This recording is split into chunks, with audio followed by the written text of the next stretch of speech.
ఏనాడైనా ఈవెన్ ఈనాడైనా తెలంగాణకు villain number 1 Congress party అని మనవి చేస్తా ఉన్నా. మనందరికీ కూడా తెలిసే విషయం. తెలంగాణ హైదరాబాద్ స్టేట్ పేరుతో ఉన్ననాడు ప్రజలు వద్దంటుంటే కూడా బలవంతంగా తెలంగాణను ఆంధ్రాతో కలిపిన వాళ్ళే. ఏందా బాబు, ఏందా పని లేదా? రెడ్డి ఎవరెవరు పోండి, మీరు మీకేం పని లేదా? ఈ 10 మంది కాదు కదా, సభ అంతా ఉంది కదా, ఉండండి, కామ్ ఉండండి, డిస్టర్బ్ చేయండి మీరు. అట్లా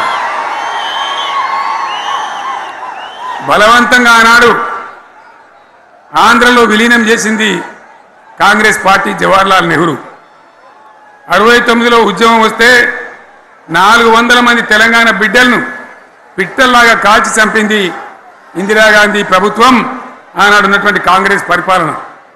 మళ్ళీ 2001 నుంచి మనం విజృంభిస్తే నంగనాచిలాగా ఇదే కాంగ్రెస్ వచ్చి మన బలాన్ని, మన ఊపును చూసి పొత్తు పెట్టుకొని తెలంగాణ ఇస్తామని నమ్మబలికి మనతో పొత్తు పెట్టుకున్నది కూడా మీరు చూసినారు.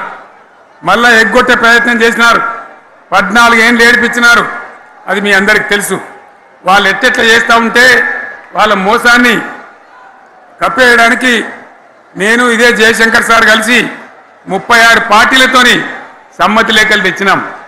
దేశ రాజకీయ వ్యవస్థను మొత్తం ఒప్పించినాం, కాంగ్రెస్ మెడలు వంచినాం. అప్పటికి కూడా ముందుకు రాకపోతే కేంద్ర మంత్రి పదవుల్లో ఉన్నటువంటి మేమందరం, ఇక్కడ రాష్ట్రంలో మంత్రులుగా ఉన్నటువంటి మిత్రులు అందరం కూడా రాజీనామాలు వాళ్ళ ముఖాన కొట్టి బయటకు వచ్చి మళ్ళా ఉద్యమ జెండాలు పట్టుకున్నాం. ఆ తర్వాత కూడా కదిలిసి రాకపోతే నేను ప్రాణాలకు తెగించి చివరికి ఆమరణ దీక్షకు పొందుకున్న సంగతి కూడా మీకు తెలుసు. ఆ సందర్భంలో భయపడ్డ కాంగ్రెస్ పార్లమెంట్లో ప్రతిపక్షాలన్నీ కాంగ్రెస్ గొంతు పట్టుకుంటే అప్పుడు